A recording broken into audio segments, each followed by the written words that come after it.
اگلے روز صبح نماز کے بعد وہ اس آسن میں بیٹھ گیا جسے اختیار کرتے ہی اسے سسر افغانی بابا سے نادیدنی ملاقات کا شرف حاصل ہوتا تھا۔ کچھ دیر بیٹھنے کے بعد اسے محسوس ہوا کہ بابا آس پاس موجود ہیں مگر گرہ نہیں کھول رہے۔ کچھ مزید انتظار کے بعد جب یہی صورت برقرار رہی تو اسے یقین ہو گیا کہ بابا دانستہ اجتناب برت رہے ہیں۔ ظاہر ہے اس کی وجہ وہی کنچے تھے جنہیں ان کی اہمیت کے پیش نظر بچے سے چھپایا گیا تھا، جبکہ فانی بابا کے لیے اس کے پیارے لاڈلے نواسے کی خوشی سب سے اہم تھی۔ صبح کے کاموں سے فراغت کے بعد درگاہ شریف پہ فاتحہ پڑھنے کی نیت سے گھر سے نکلنے لگا تو ہاشم خان اپنے بچھونے پہ موجود نہ تھا۔ ساس سے معلوم ہوا کہ کچھ ہی دیر پہلے وہ حسب معمول بغیر ناشتہ لیے گھر سے نکل گیا تھا۔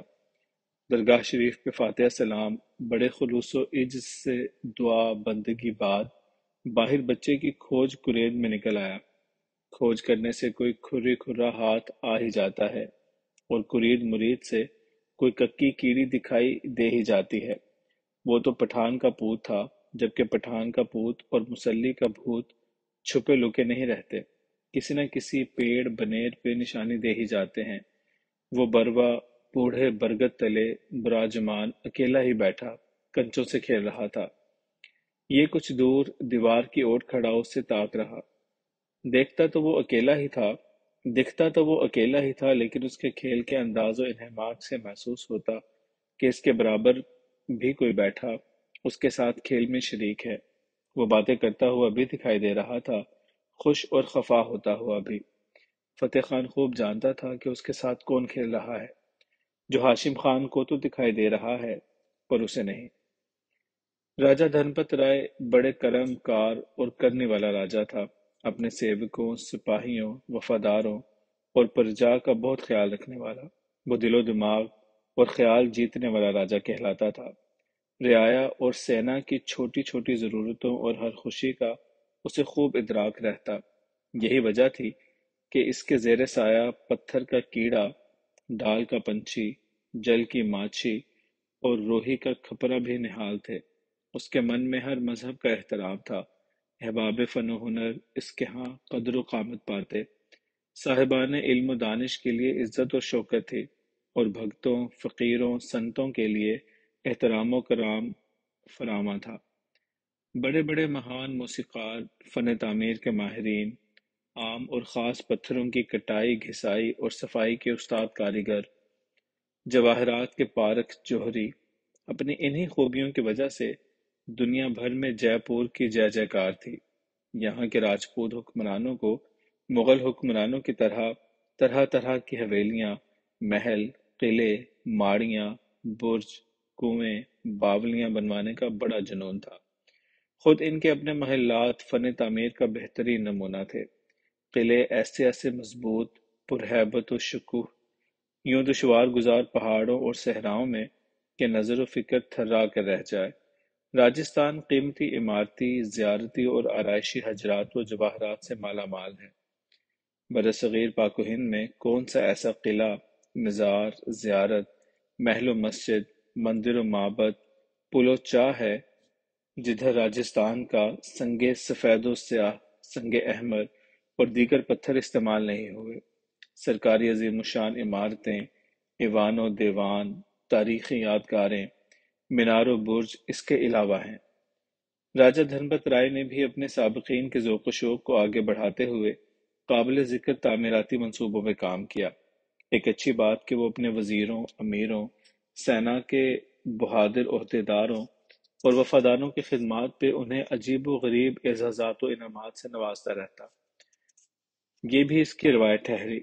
وہ اپنے خیر خواہوں اور نمک خواروں کے لیے ایسی عطا پسند کرتا جو وقتی سہولت فائدہ کی بجائے دائمی طور پہ اس کی کفالت و کفایت کا مظہر ثابت ہوتی۔ وہ نقد مال و خلعت کے برعکس رہائش کے لیے سفیدہ زمین، زراعت، باغات کے سرسبز اراضی، نفع بخش پتھروں کے پہاڑی ٹکڑے، چھوٹی موٹی کانیں، مویشیوں، اونٹوں کے ریوڑ، باڑے وغیرہ، وہ بنے بنائے مکان، حویلیاں بھی بخش دیا کرتا۔ اس طرح جب بخت کھلے تو فتح خان کی خدمات بھی راجہ کی نگاہ نگاہ خسروانہ میں قابل ستائش ٹھہری۔ ادھر ٹھاکر خوشبیر سنگھ نے بھی اس کی وفاداری، جانثاری اور کارکردگی کی کچھ یوں توصیف کی کہ راجا نے اسے قلعہ عنبر کے قریب شاہی باغ کے نواح میں ایک ٹکڑا زمین جو اپنے محل وقوع کے اعتبار سے انگوٹھی میں نگینے کی مانند تھا، بخش دیا۔ یہ ٹکڑا زمین اس خاص قطار میں تھا جس کے سامنے محلہ بازار کا میدان تھا، جو صرف شاہی محلاؤں کے لیے ہوتا تھا۔ اگرچہ یہ ٹکڑا زمین کچھ بڑا نہ تھا، مگر اس پہ ایک معقول مکانیت کی حویلی تعمیر کرنا ممکن تھی۔ مہربان اور قدردان راجا نے اس کے حالات کے پیش نظر فوری طور پہ اس کی تعمیر کا بھی حکم صادر کر دیا۔ اس پہ فتح خان نے درخواست گزاری، وہ چونکہ افغانی ہے، اس کی بوڑھی بیمار ساس اور دو چھوٹے بچوں کا ساتھ ہے، لہٰذا اس کی تعمیر اپنی ضرورت اور اپنے روایتی افغانی انداز میں کرنے کی اجازت دی جائے۔ راجا نے کمال خوش دلی سے شاہی اخراجات پہ اس کی مرضی اور نقشہ کے مطابق تعمیر کی اجازت مرحمت فرما دی۔ حویلی فتح خان لگ بھگ 1 سال میں تیار ہو گئی تھی۔ جے پور کے روایتی حویلیوں ماڑیوں کے برعکس یہ بالکل ایک منفرد انداز تعمیر کی حامل تھی۔ بادی النظر میں یہ کوئی نیم قلعہ نما حویلی تھی۔ بھدے افغانی انداز کے در و دیوار، نیچی چھتیں، جا بجا طاق، محرابیں، پیچھے صحن میں طویل ورانڈا، باولی نما کنواں، اونچے اونچے منڈیر اور نیچے تہہ خانے جن کے گم راستے نظر نہ آتے تھے، عجیب سی بھول بھلائیاں، جنتر منتر کہ کہیں کچھ دایاں بایاں الٹا سیدھا سمجھ نہ آتا۔ ظاہراً دیکھنے سے یہی لگتا کہ اس کا خالق مالک کوئی عام یا معمولی انسان نہیں، اور اس کے در و دیوار چننے اٹھانے والے بھی کچھ ایسے نہیں ہوں گے جیسے کہ ہوتے ہیں۔ حقیقت بھی یہی تھی۔ عام مزدوروں کے علاوہ تمام معمار اور کاریگر کابل اور قندھار سے منگوائے گئے تھے۔ وقت کی چکی چلتی رہی۔ اس چکی کے اجزائے ترکیبی میں اربع عناصر پتھر، لوہا، لکڑی اور مٹی کار فرما ہوتے ہیں۔ ہر عنصر اپنی اپنی جگہ پہ فعال، نیچے اوپر پتھر کے کھردرے پات، ایک ساکت دوجا حرکی، آپس کی تقابلی تفریق میں بیچ پڑے اناج کی پسائی ہوتی ہے۔ بالا پاٹ کو گھمانے کے لیے اس کی پسلی میں چوبی ہتھی ٹکی ہوتی ہے۔ آہنی قطب جو زیریں ساکت سنگی پاٹ کے عین نیچے گڑا ہوا ہوتا ہے، اپنے اوپر بوجھ کو اٹھائے اور گھمائے رکھتا ہے، یوں کہ حصار قطب سے تجاوز نہ کرے۔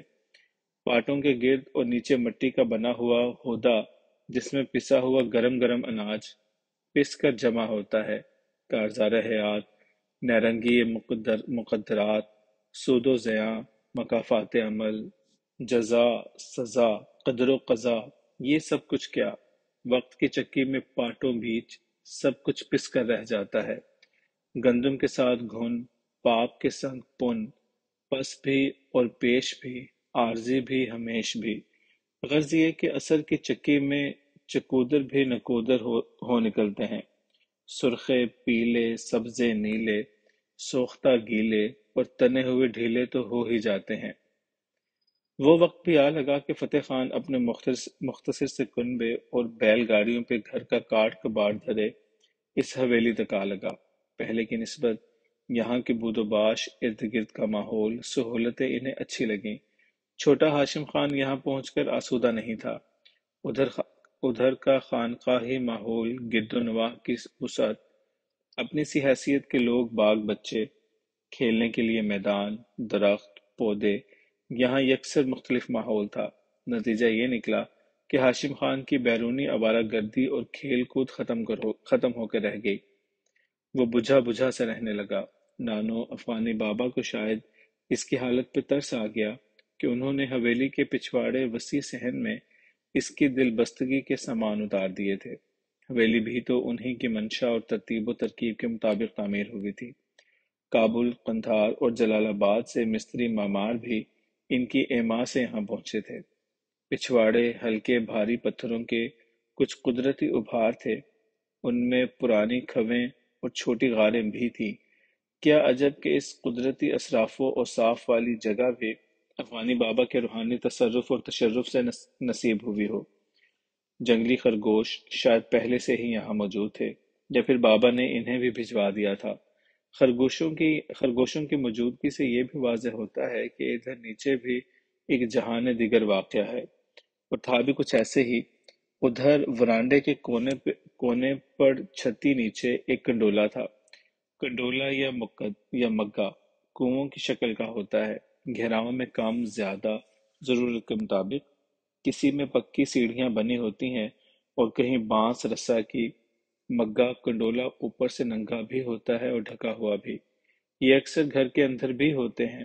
ان کے اندر نیچے دیواروں میں کھدائی کر کے چھوٹے یا بڑے غار بنائے جاتے ہیں۔ آپ انہیں کمرے یا کوٹھڑیاں بھی کہہ سکتے ہیں۔ مقصد ان کے بہت سے ہو سکتے ہیں: موسم کی تیزی سے بچنا، دشمن سے حفاظت، اجناس اسلحہ کی ذخیرہ اندوزی، روحانی مجاہدات و ریاضت یا یکسوئی حاصل کرنے کی خاطر۔ انہیں تیار کرنے کے لیے بڑے تجربے، محنت اور سرمائے کی ضرورت در آتی ہے۔ پالتو چوہوں اور خرگوشوں سے مدد لی جا سکتی ہے۔ افغانی بابا نے اپنے نادیدنی وسائل و تصرفات سے اپنے افغانی شاگرد سے یہ کنڈولے تعمیر کروائے تھے۔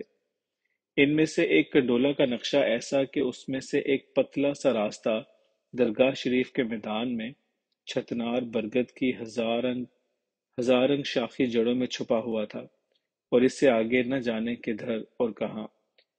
اس نقشے کو افغانی بابا ہی صحیح سے جانتے ہوں گے۔ اب یہ قصہ وہاں سے شروع ہوتا ہے جدھر راجہ دھن پت رائے اپنے حساب کے مطابق فتح خان کی حویلی کے ملاحظہ کے لیے اس کے ہاں پدھارتا ہے۔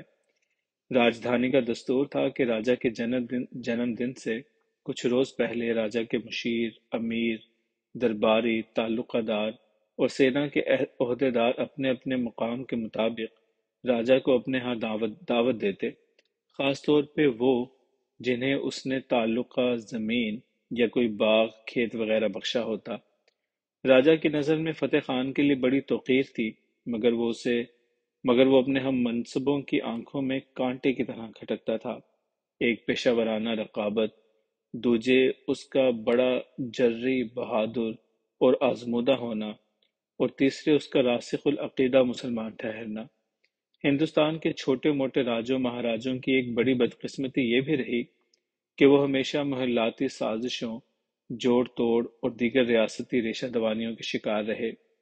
شاذ ہی کوئی خوش نصیب راجہ مہاراجہ ہوگا جو اپنی بدھی سے کام لے کر یا وفادار مخلص مشیروں وزیروں کی فراست کی طفیل بچ نکلا ہو، ورنہ زیادہ تر سازشوں کا شکار ہو کر اپنے اچھے برے انجام کو پہنچے۔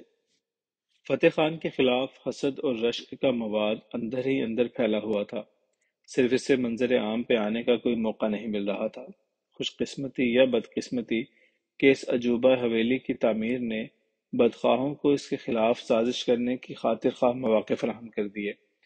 اس کے کچھ منطقی جواز بھی تھے، جیسے کہ حویلی کی تعمیر کے کاریگر اور مستری مزدور بھی دور پار سے آئے تھے، لیکن یہ بھی کوئی ایسی اچرب بات نہ تھی۔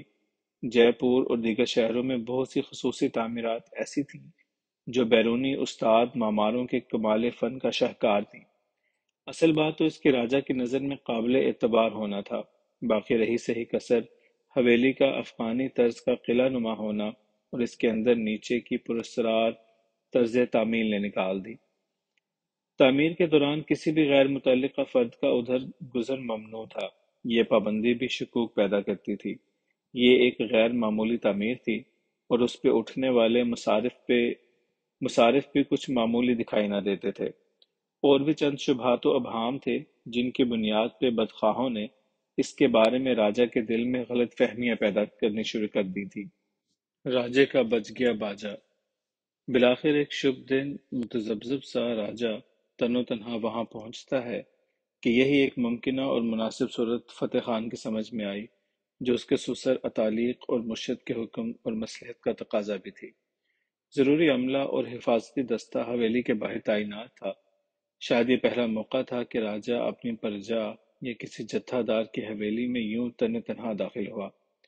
فتح خان نے اپنی افغانی اور راجستانی روایت کے مطابق اس کا استقبال کیا۔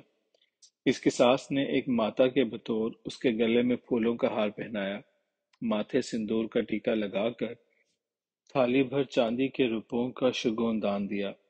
سر پہ ہاتھ رکھ کر آشیرواد دی۔ راجا بے انتہا خوش ہوا۔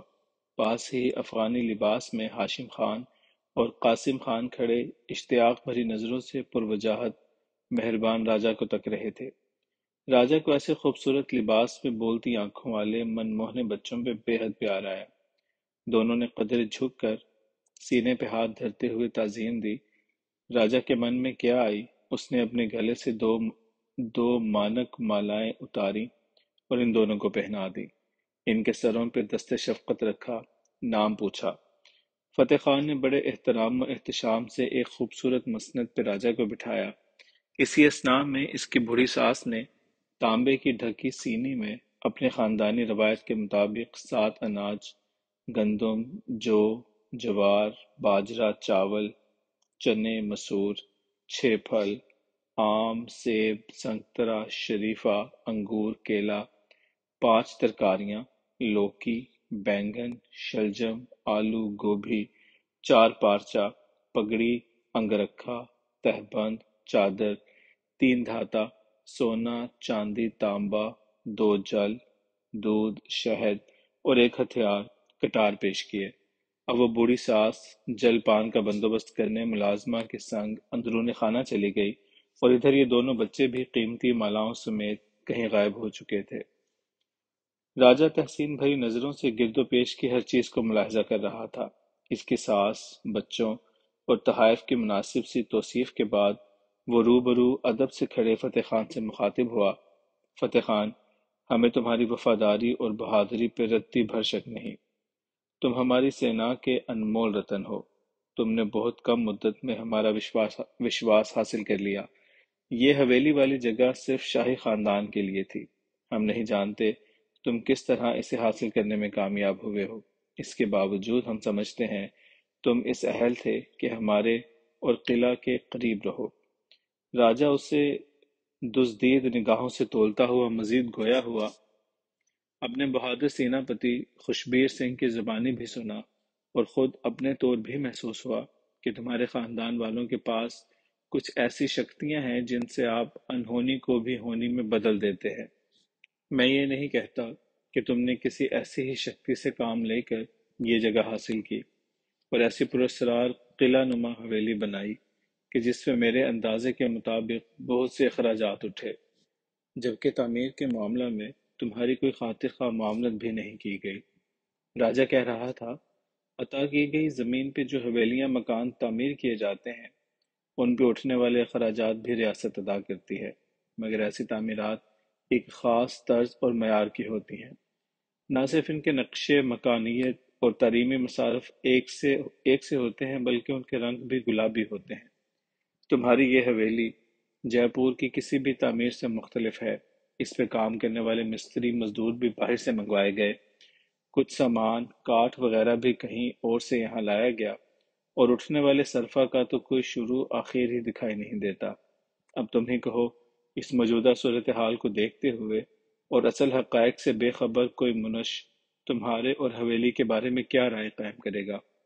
مگر میرا بھیتر نچنت ہے، بظاہر تم جو بھی ہو، مگر میرا پختہ وشواس ہے کہ تم میرے اور جنتا کے وفادار ہو۔ فتح خان ادب سے سر نہوڑے روبرو ایستادہ تھا۔ راجا کے سوالات اور خدشات کے جواب میں ابھی تک اس نے زبان نہیں ہلائی تھی۔ اسی دوران اجازت لے کر اس کی ساس شربت کی سراہی لیے حاضر ہوئی۔ شربت پیش کر کے فتح خان نے نذرانہ والی سینی پہ سے باریک بند کا سرپوش ہٹایا۔ راجا نے دیکھا کہ 7 پھلوں میں 2-3 ایسے پھل بھی ہیں جن کا نہ تو موسم ہے اور نہ ہی ادھر پائے جاتے ہیں۔ ترکاریوں کا بھی لگ بھگ یہی حال۔ 3 دھاتی جل کٹوری بھی ایسی خوبصورت کہ جی کرے دیکھتے ہی رہیں۔ گردا گرد نفیس کندہ کاری میں طلائی رو پہلی تانبڑی پھول پتیاں، ننھے ننھے فیروزے عقیق ٹکے ہوئے، دودھ شہد سے لبالب، گاڑھے کا انگرکھا، تہبند، افغانی ریشم کی پگڑی اور پشمینے کی چادر، کالے کمائے چمڑے کی دھوز میں خمدار کٹار اور رتبیز کا ڈورا، مہوا کے ڈوڈوا پھول کے کلیجہ کاٹ کر رکھا ہو، مولسرے کے شگوفے کے خشک اشک سجا رکھے ہوں۔ راجا ششدر سا دیکھا کیے، ایسی کرشماتی بھیٹ جو دیکھی نہ سنی۔ فتح خان نے آہستگی سے سیس نوازتے ہوئے کچھ جل پان کی درخواست کی۔ راجا اب اس نظر و نیاز سے نظریں ہٹا کر اسے دیکھنے لگا۔ کچھ توقف کے بعد خود ہی بولا، فتح خان، یہ اچھوتی سی بھیٹ، بے موسم کے پھل پھول اور یہ ساری اچچ سی چیزیں، لگتا ہے یہ منشیوں کی نہیں، کہیں دیوتاؤں نے گگن کے اس پار سے بھیجی ہیں۔ بتاؤ، سچ بتاؤ، یہ سب کچھ کیا ہے؟ فتح خان ہاتھ جوڑتے ہوئے نہایت ادب سے کہنے لگا، مہاراج، آپ جانتے ہیں کہ میرے سسر پاتالہ کھوجی ہیں۔ وطن میں لوگ انہیں اللہ کا گپت ولی کہتے ہیں۔ چوٹیاں ان کی بیٹیاں اور پہاڑ ان کے فرزند ہیں۔ اجمیر شریف میں تارا گڑھ کے پربت پہ انہوں نے بابا میراں شاہ سرکار کے حکم سے ایک لمبی تپسیا پوری کی۔ اس کے بعد ان کی کوئی ایسی منزل شروع ہو گئی کہ انہیں اپنے ظاہری جسم کو پردہ دینا پڑا۔ پتالہ کھوجی ہونے کے ناطے انہیں زمینوں، پہاڑوں کے بھیتر کی ایسی کھوجوں اور رازوں تک رسائی حاصل تھی جو کسی عام انسان کے لیے ممکن نہیں ہوتی۔ اس پربتی چلے کے دوران اور بعد بابا پہ کچھ ایسی شکتیاں بھی کھلیں جو اس سے پہلے حاصل نہ تھیں۔ انہی شکتیوں سے بابا کو پربتوں کے نیچے کچھ قیمتی پتھروں کی پرتوں کی کھوج پڑی۔ یہ باتیں ہو رہی تھی کہ دونوں بچے سہمے سہمے سے اندر داخل ہوئے۔ دونوں نے اپنے ہاتھ اپنی پشت کی اوٹ میں کیے ہوئے تھے۔ انہوں نے اندر پہنچتے ہی سر نہوڑ کر تعظیم دی، پھر ایک دوسرے کو استفہامیہ نظروں سے دیکھتے ہوئے ہاتھ آگے لائے۔ ہاتھوں میں ایک ایک لڑی کی مالائیں لٹک رہی تھیں۔ مالائیں کیا تھی؟ موٹے سوت کے سرخ ڈوریے پہ ایک ایک کنچا بندھا ہوا تھا۔ کسی گول پتھر کو دھاگے ڈوریے میں باندھنا کچھ ایسا آسان نہیں ہوتا، تاہم انہوں نے اپنی دانست کے مطابق ڈوریے کو خوب گھما لپیٹ کر کنچا قابو کر ہی لیا ہوا تھا۔ راجہ اور فتح خان ان کا یہ معصوم سا ہنر اور عقیدت کا اظہار دیکھ کر اندر ہی اندر خوب محظوظ ہوئے۔ راجہ کچھ دیر دونوں کو باری باری شفقت خیز نظروں سے تکتا رہا، پھر خود دو قدم آگے بڑھتے ہوئے گردن ان کے آگے کر دی۔ مالائیں ڈالنے کے بعد بچوں نے اپنی جیبوں سے ایک ایک اور خوشنما کنچا نکال کر اس کے پیش کیا تو اس کے لیے ایک مزید اچنبھا تھا۔ وہ تو پہلے ہی ورطۂ حیرت میں تھا اور اب ان کنچوں کی فسو خیزی نے مزید جکڑ لیا۔ بہت ہی دیر بعد میری سمجھ میں آیا تھا کہ مادیت میں بھی ماوریت پیدا ہو سکتی ہے۔ اگر کسی صاحب تصرف کا اذن حاصل ہو جائے تو مثال اس کی یوں کہ اگر کوئی رشتہ دار آپ کے منہ میں لقمہ ڈالے تو یہ محض لقمہ ہوتا ہے، اگر ماں کھلائے تو کچھ اور ہی سواد۔ بیوی اور محبوبہ کے لقموں میں بھی ٹیسٹ الگ الگ ہوتا ہے، اور اگر کوئی مرشد بابا کھلا دے تو یہ لقمے ایک نعمت یزدانی بن جاتے ہیں۔ حضرت عیسیٰ علیہ السلام کے ہاتھوں انگلیوں میں اللہ کریم و حکیم نے مسیحائی پیدا فرما دی تھی۔ اسی طرح جناب داؤد علیہ السلام کے دست و بازو میں آہن کو گداز کرنے کی قوت تھی۔